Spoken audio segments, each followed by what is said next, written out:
తాకితేమో ఆయన మీకు దగ్గరగా మార్చబడతాము నాయన. నీవు తాకితే మేము అద్భుతముగా నీ సన్నిధిలో నాయన నీకు సాక్షులుగా నిలబడతాము నాయన. తాకండి నాయన. పెంతెకొస్తు దినము రోజున ఆ మేడ గదిలో ఉన్న ప్రతి ఒక్కరిని తాకినట్లుగా, వారి మీదకి దిగి వచ్చినట్లుగా అయ్యా, ఈ యొక్క ఆవరణంలో ఉన్న మా అందరి మీదకి, ఈ టెంట్ కింద ఉన్న మా అందరి మీదకి మీరు దిగి రండి నాయన. మీ అభిషేకమును నింపండి ప్రభువా, నీ శక్తితో నింపండి ప్రభువా, నీ శక్తితో నింపండి ప్రభువా, నీ అభిషేకముతో నింపండి తండ్రి, నీ మహిమతో నింపండి నాయన, మీ ఆత్మతో నింపండి ప్రభువా. దర్శించండి, దర్శించండి, దర్శించండి. ఓ థ్యాంక్ యూ జీసస్. దాటిపోయే దేవుడు కాదు నాయన, దాటిపోయే దేవుడు కాదు నాయన.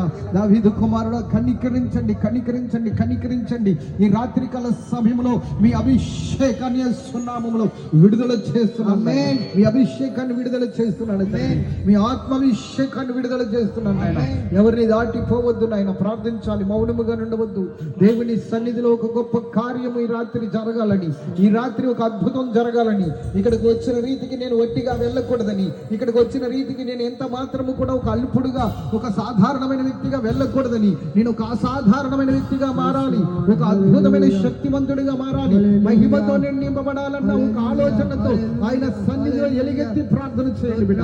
గొప్ప కార్యాలు దేవుడు మీ పట్ల జరిగించబోతున్నాడు. అద్భుతమైన కార్యాలు మీ పట్ల జరిగించబోతున్నాడు. మేలైన కార్యాలు మీ పట్ల జరిగించబోతున్నాడు. ఆశ్చర్యమైన కార్యాలు మీ పట్ల జరిగించబోతున్నాడు. సిగ్గుపడే పరిస్థితి రాదని దేవుడు మాట్లాడుతున్నాడు. ఇది మొదలుకొని దేవుడు నిన్ను ఆశీర్వదించబోతున్నాడు. ఇది మొదలుకొని దేవుడు నిన్ను దీవించబోతున్నాడు. ఇది మొదలుకొని దేవుడు నిన్ను ఆదరణకరమైన రీతిలో నిలబెట్టబోతున్నాడు. అనేక మందికి ఆశీర్వాదకరముగా, అనేక మందికి దీవెనకరముగా, అనేక మందికి ఉజ్జీవమైన అభిషేకమును పంచిపెట్టే వ్యక్తిగా నిన్ను నిలబెట్టబోతున్నాడు. సహోదరుడా, భయపడవద్దు.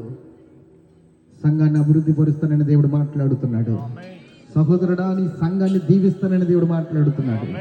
ఇదిగో అనేక మందిని దేవుడు నడిపించబోతున్నాడు సంఘంలోనికి. ఈ సంవత్సరంలో దేవుడు అద్భుతాలు చేయబోతున్నాడు.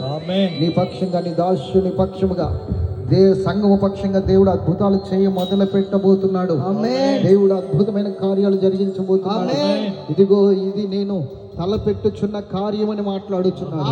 ఇదిగో నేను సమస్తము ఆశీర్వాదకరంగా నూతన పరచబోతున్నాను అంటున్నాడు.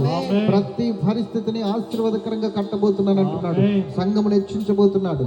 సంఘములకు వస్తున్న ప్రతి ఒక్కరు అవసరాలు తీర్చబడతాయి అంటున్నాడు. సంఘములకు వస్తున్న ప్రతి ఒక్కరు ఫలిస్తారంటున్నాడు. సంఘములకు వస్తున్న ప్రతి ఒక్కరు దీవించబడతారు.